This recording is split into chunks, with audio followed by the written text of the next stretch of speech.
So the game starts, you place a ward, pretty good. But you don't want to push. Why you don't want to push? You don't want to push because you see this guy doing this. Which means that... what does this mean, right? The Graves takes this type part of the map, and then he goes here, okay? He can also take this part of the map and then try to contest his own red buff if he expects the Nocturne to go here and you have the push. It's a bit hard to understand, okay? But like, if you push and you win, and Nocturne knows that Graves is here, he still, like, he has no choice but to go here. But if Graves is better than Nocturne and you have the push, if Nocturne goes here, it rolls. So the only thing that you need is a ward here to see the Nocturne enter, and then you can call Graves to come here, and then you kill the guy coming onto the red buff, okay? That's something that can easily happen in your game. But in this case, it didn't happen, which is okay, I guess, okay? It's not a problem. But the important thing that you know here is that this guy does free camps, and if he knows that Graves is here, he will pass through here. By the time he passes here at level 3, you might get flashed on Rel. Like, Rel might actually flash on you to look out for a play. You don't want to waste your flash right away now, because if the guy gets level 6 after that, you're not going to be in time for his ultimate. So that's pretty much what you want to understand. But in this case, the Nocturne didn't know anything. The Nocturne actually didn't know. He fucking didn't know anything. Like, he was going towards topside, which means a lot for us, because we have this war which is really, really cute. That shows that this guy is not here, right? So we're still gonna wait, right? We don't know. But I mean, at a certain point, like at minute 2 and 40, if he's not already doing red buff, that means only one thing. This guy actually goes here and tries to invade here now, because else he will go behind, okay? So he goes here to invade, and what you have to understand as an ADC again, you simply have to understand that there's no one here, like there's no enemy jungler, and your jungler is here. So that's a plain 2 versus 2.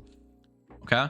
Trading here, in this context, it's not even that bad, because they have no dive potential. But like, let's suppose that you heavily trade in this lane, and the enemy Nocturne is bot side. They can easily look out for a dive, right? For example, the Mel has no flash, the Mel has no HP. So it's really easy to dive with Rel Nocturne. You don't want this to happen. And that's why I said, like, you should avoid every trade before knowing this information. You now know this information, now you can trade a bit more, because it's not as problematic as, like, knowing that Nocturne is not here. Okay? Okay. This is also really good. I'm so sorry for the potion thing. But like, you wanna pop that potion as soon as you have it, because it gives 60 gold as you finish it. So that's the main reason, okay? You also push a bit, but it doesn't really matter. So first potion is gold after a short time, second potion is adaptive power, and third is the spell. The first potion gives you a bit more damage on minions, and you also get gold when the effect expires. Let's just say that the way people use that, it's not for the push. They use it mostly for the gold when the potion finishes, to get the first base spike item a bit faster. So for example, if you're short on BF sword for like 60 gold, you manage to get it right away. That's a huge power spike, and you're really lucky, you know? So that's pretty good. You miss 60 gold on pickaxe, and now you can buy it. That's really good. That's the problem with the shop. Yeah, 16 gold. It's like 66, yeah, 16, right? I think 60, it is. 60. 60, sorry, 60, yeah. So 60 gold, okay? So 60 gold is pretty good. And then the red potion gives you some AD, adaptive force, which is 25, okay? And you want to use it when you look out for a fight, when you're looking for a fight, no? Exactly. So adaptive force is not AD, okay? Adaptive force is like a bit less. So it's not 25 AD, it's like 18, for example.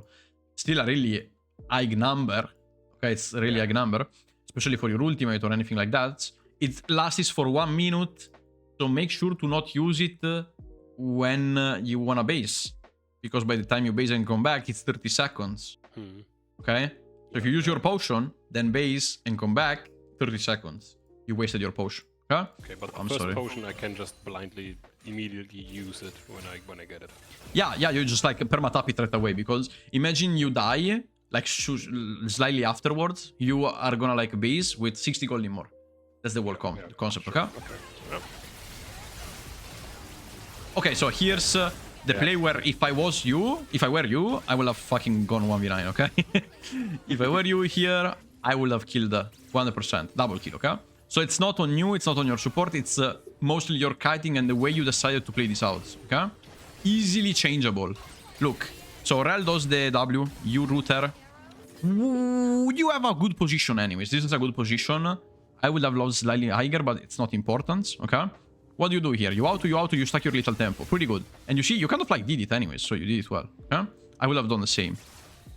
From here, Rel walks there. What do you do?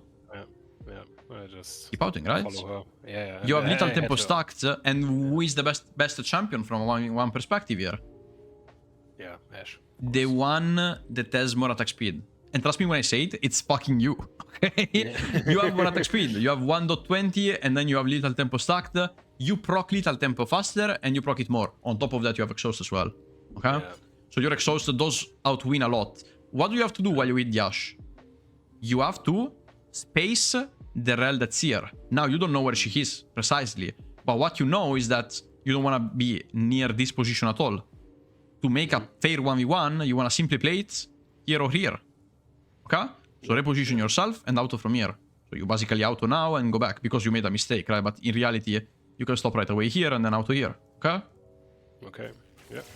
And you see, you kind of did it, but here this W, for example, is not needed. I think this W is really bad because, again, Aguilo players, they dodge this easily.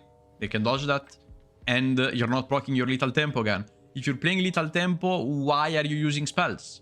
It makes no sense. You stack little tempo to 6, and now every attack of yours deals more damage. Why are you doubling? When there's no stun. I double you right after the auto attack. No, it doesn't make any sense anyways. Because they can dodge it again. And if they dodge it, you're losing DPS. Yeah. Okay? You're losing DPS for no reason. If you auto every time, again, additional damage of little tempo, and if Ash dodges, you're gonna regret your life. Because she's doing consistent damage and you're not. Okay? Okay. That's what I'm saying, okay? So, you're aware of that. Here again, you saw the problem, you tried to close gap because you feel the urge of killing her. But in reality, you don't have to, okay? You don't have to feel like you have to kill her in this context, okay? It's completely fine to even take her flash, okay? You have summoners. She has summoners, okay? We don't care if you kill her or not. We care if we take her summoners. That's League of Legends. It's not about killing. It's about taking an advantage by their mistake. And then with the advantage, you commit afterwards. Like it's a play for the play. Okay? Yeah, you take her summoners now, you kill her like 1 minute afterwards. With a gank, with a good wave setup. That's how you play League of Legends. You don't want to kill right away. Who kills right away is someone that can't wait. And if you can't wait, you're not gonna climb. Okay? It's pretty easy. Okay? So here, you simply want to force a summoner. If you space well, and you force a summoner without using your exhaust, for example, this barrier here, you're already happy. Instead, you wasted your summoners, feeling like you have the urge to make the play. But again, it wasn't needed. You could have easily made a double kill without using anything of what you used. Just by standing here. Then the guy uses barrier, she flashes out maybe, and you can call a trade done without using anything. That's it. And then you can decide hypothetically later on if you want to use your flash or not. But at least you don't use it early. If you use it early, you put yourself in a position where you're already lost in reality. Okay? Yeah, true. But in the end, what I'm saying is, okay, so everything is like this. I'm gonna play slow with the clicks and you can see. So this is good, this is good, this is good, this is good. Stop. And what you should have done is just A click right away, no? You have two buttons, and I want to show you how to fix this, okay? Because it's not easy when you see it. I mean, it's obvious that it's a mistake, but how do you fix it right away, no? Like, you want to fix this mistake as soon as possible. You're clicking on the rel, okay? And when you realize that the rel is, you know, too far compared to the Ashe, which is nearest, you want to change target. To change target and to understand that you made a mistake, you want to press S on your keyboard.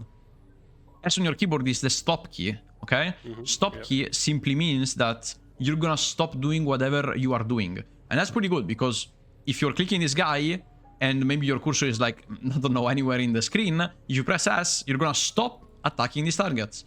Which means that if this guy flashes out, you're not gonna walk out. Okay? Just to make you an example, if this guy flashes out now, like here, in this position, this position, okay? You are gonna follow him because your champion is trying to hit him, but he can't reach. And so it's not you walking here, like you haven't clicked right click here, but the game wants to click what you wanted to click, you know, what you wanted to attack. Yeah, sure. Okay? So that's the concept. When you see this happening and he flashes, you immediately press S key and you're gonna stop in the place. Boom. And now you move your cursor here and press attack move. In this way, your positioning was perfect. You stood here, you didn't walk to the rel, and you played perfectly, okay? Instead, look at that. Because you're still reaching out for that. He flashes, okay?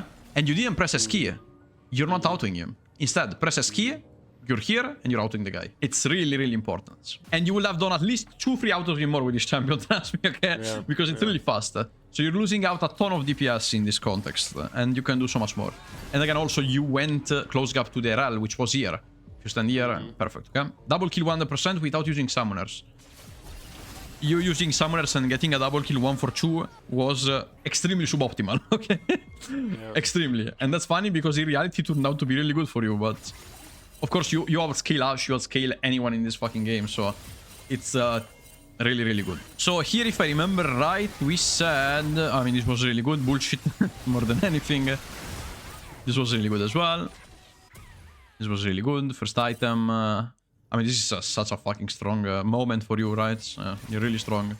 And here again, regarding this wave, because we talked about it during the game, no? So, what you want to do, you don't want all the wave here, because, I mean, your wave is still really late. I don't know if you see it. It's kind of late, in reality. So you have to tank this shit, which is a bit heavy, honestly. It's really heavy. This is a lot of damage. And if you rocket, of course, you fuck it up, or if you take minigun, it's a bit like that. I will say that it's better to slow push it anyways, because if you hold it here, it's not gonna stay here anyways for too much. You can try if you wish, okay? That's what I'm saying. Like, you can try to hold it here, take off 3-4 minions, but eventually to freeze here, for real, you wanna have 4 minions. And I hate when I say it, but like, everyone teaches freezing so fucking wrong, okay? Because they say, oh yeah, keep 3 minions and it's gonna freeze. And I swear, every time I watch those players, their wave does this. Like, they stay 3 minions here, and then it pushes towards them like 1 wave afterwards. You know why? Because you're not calculating damage. You're just taking 3 minions because some motherfucker in the internet said 3 minions, but you're not calculating the damage of like the minions. Like, you're not losing minions as fast as you should, because your wave comes from your base to here in a specific timer. The enemy one takes 3 times more. So you need to find the balance. For example, here you need only 3 minions. Here you need 5 casters. Okay? 5 casters here, 3 casters here. Why? Because the length of the enemy wave, like the enemy wave comes faster. So it counterbalances faster. But here, since your wave is faster, it attacks faster, and so you have more damage. So you need more damage to counterbalance. Is it clear? Yeah, it makes sense. Yeah, sure. Okay? So it's not 3, it's not 4, it's not 5, it's whatever the fuck you need, and you only understand it with consistency and like the type of position where you hold the wave. Okay, so holding the wave here, it's a hard freeze to actually keep. It's really, really hard. So what I do usually, if you really want to hold like a freeze of 3 minions, for example, I take the wave, drag it here, use the bash, and hold it a bit tiger. Always a bit tiger. Okay? So that it freezes for real. Okay? In this case, it doesn't. So what I said to you is, it doesn't matter. I mean, it's gonna push anyways, so you better do it anyways. And by waiting and last hitting every time, you see, this wave comes here. The more you do it, the better it is. Like, what do I mean with that? Okay, look at that. The wave, the tower, targets this minion. Don't auto it yet. Wait till the second auto. Okay? So wait now, okay? Exactly, just like you did. And now you wait again. And no, you wait a bit more. Because you want to wait the tower to target this one. Okay? Like, you want to wait the shot to go, so that you're not wasting time here. And the wave is gonna be a bit more near to your tower. Okay? Let's see it again. Let's see it again, okay? So that you can understand. I'm sorry, I kind of like phrased it like shit, but give me a second, okay? Okay, so to make a really good slow push, you want to make sure that this wave stands here as much as possible. Why? Because your wave stands here for more, instead of going in the middle right away. So the more you can keep these minions here, the better it is. And the best way is to make the tower lose shots. How do you make the tower lose shots? You simply wait till the last second. Okay? So here, wait till the last second. Wait a bit more. So that the tower tries to out again. Instead, this one goes to this one right away. Okay? You will have lost a tiny second in less. Sorry, you will have taken a tiny second in more. And because of that, maybe these minions will have come near. Which is, again, better position for you. You can make a better stack. You can play better for Drake. You can play safer for a bit more. It's just like more consistent, okay? Okay. That's why you do it. Okay, I want to do that always. I do it a lot. I do it a lot because imagine playing with the pressure of always going into the enemy tower, into like going towards the Drake. You kind of like just want to take the farm, okay? Like, you just want to chill. You're here and you're chilling, you know? You're just like taking your wave. Then, when you feel the urge to play a fight, like you see that they are fighting Ocean, you just like shove this wave that it's here, which again, it's easy for you, and then you move. Imagine it in this way. In this context, who has the control of the wave? Who decides if you push or not? Oh, yeah, I do. You do. Okay, so you have the control of the game. It's not Ash, it's you. Because you decide when to push the wave or not. Ash doesn't decide shit. The only thing that Ash can do is to start a fight. She can look out for this fight and then start it. But what you can decide is to shove the wave and then go for the fight afterwards. Which eventually will lead to you having a lead. If she doesn't manage to find the right angle. You get what I'm saying? That's the heavy difference. If you play for the wave, you kind of have always an upper edge. Most of the times. Unless your team is trolling. Because if your team is trolling and they force when you have this type of wave, it's really bad. But if they don't manage to find an angle, they always have to wait for the crash, because else they lose all the wave. Imagine you stack 3 waves. You get what I'm saying? Like, you just won the game right away. It's an FF15. Okay? So it's the same concept. You're stacking waves, and the enemy has to wait till you actually, like, crash it. And when you crash it, you have the play. Like, to put it in perspective here, no? You have this wave, and now you can hard crash this wave to rotate for this Drake, and Nocturne can say shit to that. Like, not Nocturne, sorry, the enemy bot lane can actually answer to that. You get what I'm saying? So here, what I would have done is to shove this wave and then rotate for a play, or like rotate for a vision. But at the same time, I will wait for Graves, because in this case, they have Nocturne. It's a bit different, okay? Depending on the context. In this context, it's really hard for Jinx to play this position. You don't want to walk here, like, for no reason. So that's why I told you, don't do that, okay? It's no sense. Instead, what I believe is you should wait for Graves to actually unshove this wave. Stop. Same exact principle, okay? The problem is that we are so used to playing solo queue that we can't even ask fucking help. Okay? We are not used for that. But in reality, in a competitive environment, everyone here will call help. Everyone. Because there's a Nocturne, there's an Akali which can move, and there's an Ashe with ultimate. And in this case, we decided to also not go clans. But, I mean, this is another concept that we talked about. Anyways, because of this, the rotation of Akali, the Nocturne ult, and the Ashe ultimate, and also the Rel Flash, you want to ask help for this wave, okay? So you have to wait for Graves. You have to ask, Graves, I need to unshove this wave. If you go by yourself, you're gonna die. 100%. So the first step is to be aware of it. You know that if you walk up here, you're gonna die. If you don't understand it, learn the game. It's that. Because, like, you see this position, I see you dying 5 times out of 5. Even if you have every summoner, okay? Even if you have clans, whatever you want. Or at least you're gonna waste every summoner and then you die. So here, we wanna wait Graves. Celsius maybe is gonna push mid lane, and maybe we don't wanna do anything. Or we decide to drop the wave, base, and just, like, let them freeze the wave. It's a decision, in the end. You wanna decide how to play it out. Can Graves actually help me out? Can we actually win the 3 versus 3? Is Sylas able to take an advantage if he pushes mid lane? You have to judge all of these things in around 10 to 50 seconds.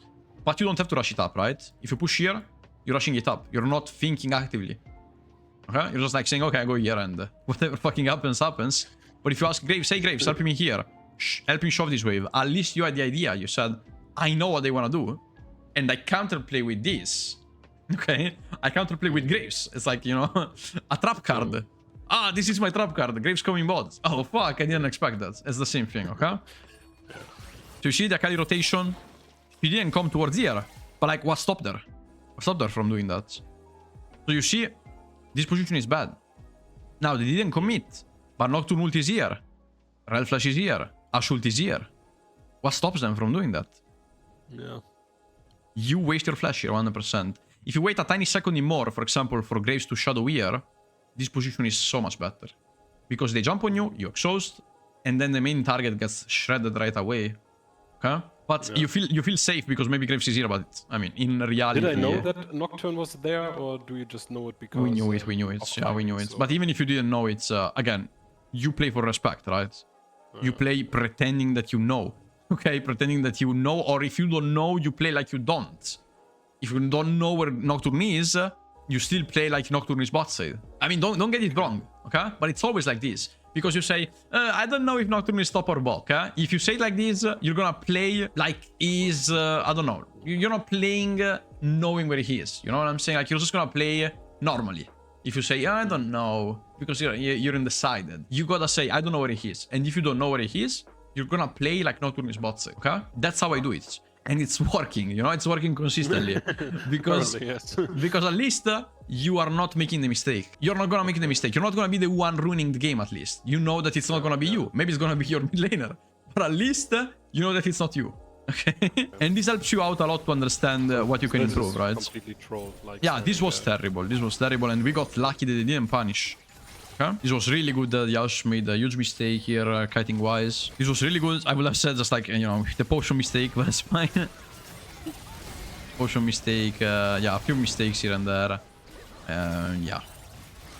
You putting yourself in this position, you stay outside, no? Not here. There's a bad position, so from here to here. Then ult, of course. And then you die.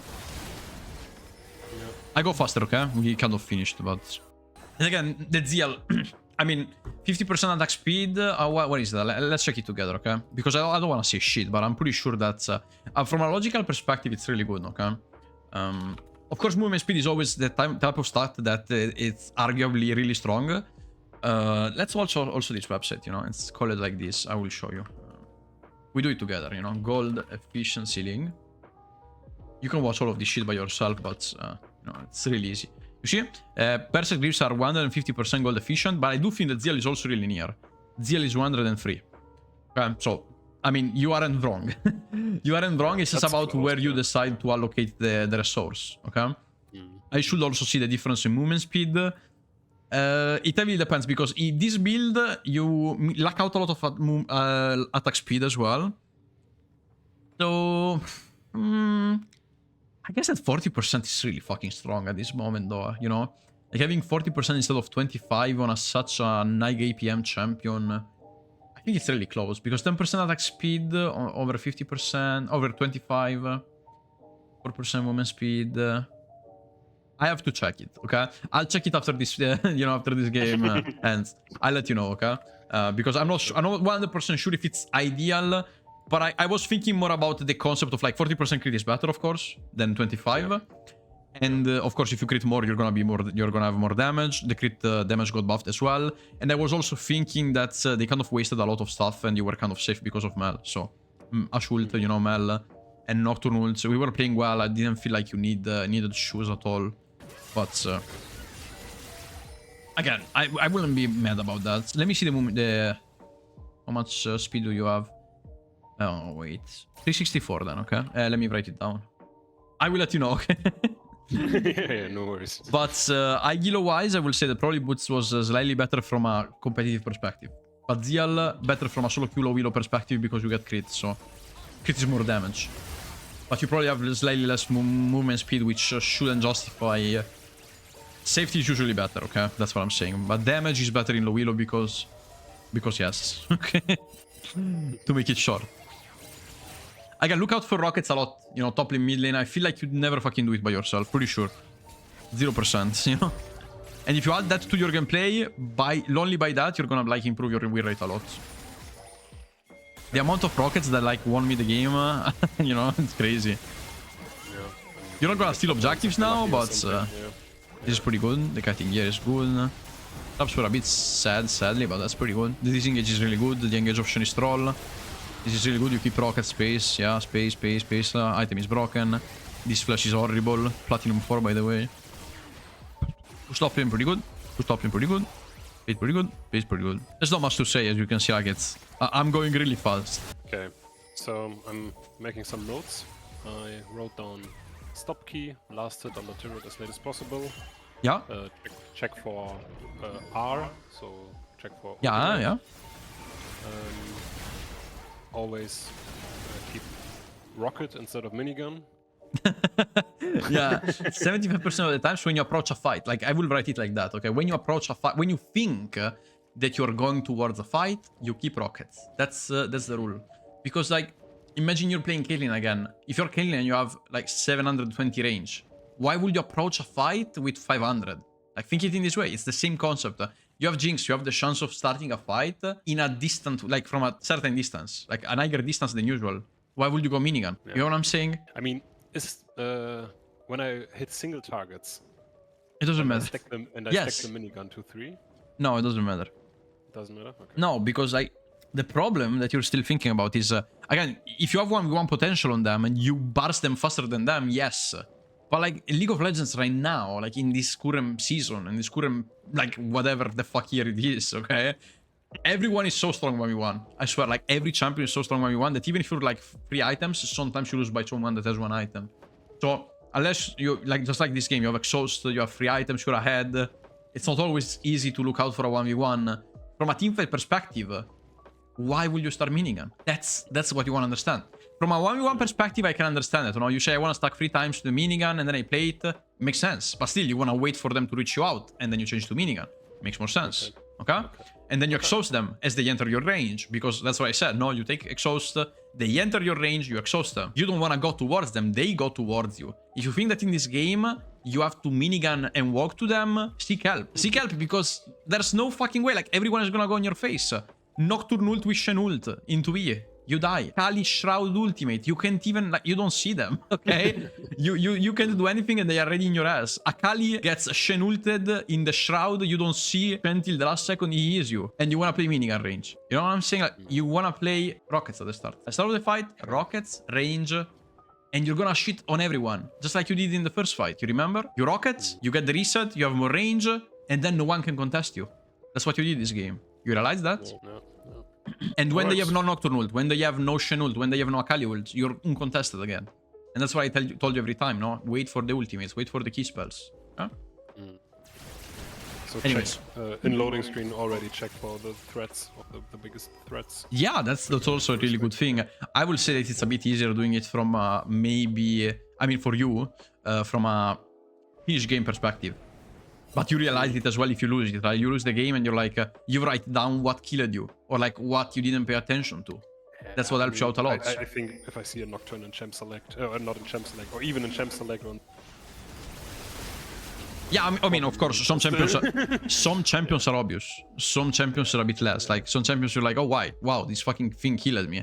For example, the first time that I met Ambessa, when I met Ambessa, I was like, oh, that kills me? Oh, fuck. Like, you know, everything killed me of whatever she did. So I was like, okay, the threat from Ambessa is her being alive. I don't want to be near to her, okay? It's like, you want to break it down. It's as simple as that.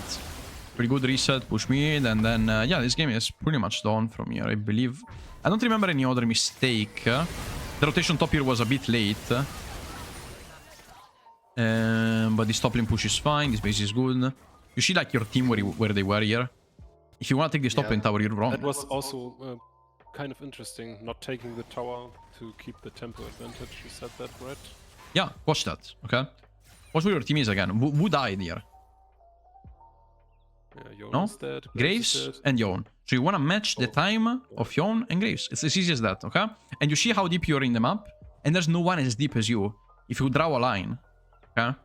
There has to be someone here or here. There's no one.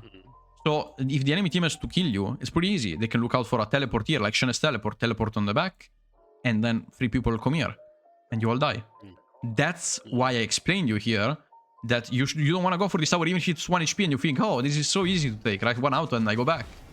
It's just like not consistent again. You base, and look at how cool this is. Sylas bases, you base, everyone bases. And we are so coordinated right now. Like, we're all ready to play together and play double lane, play mid and bot lane. And look what happens, like, for 5 seconds afterwards. We push mid, we play bot.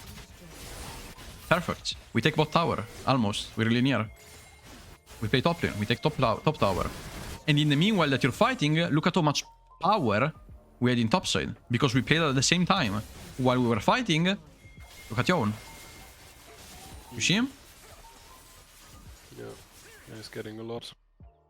It's just about understanding this. Once you understand it, trust me, you never come back. Okay? It's really easy. Yeah? And that's pretty much it. Like, everything else was fine, so... Okay. I hope you enjoyed. We did a bit more, but I mean, as long as you understand, I'm happy. Okay.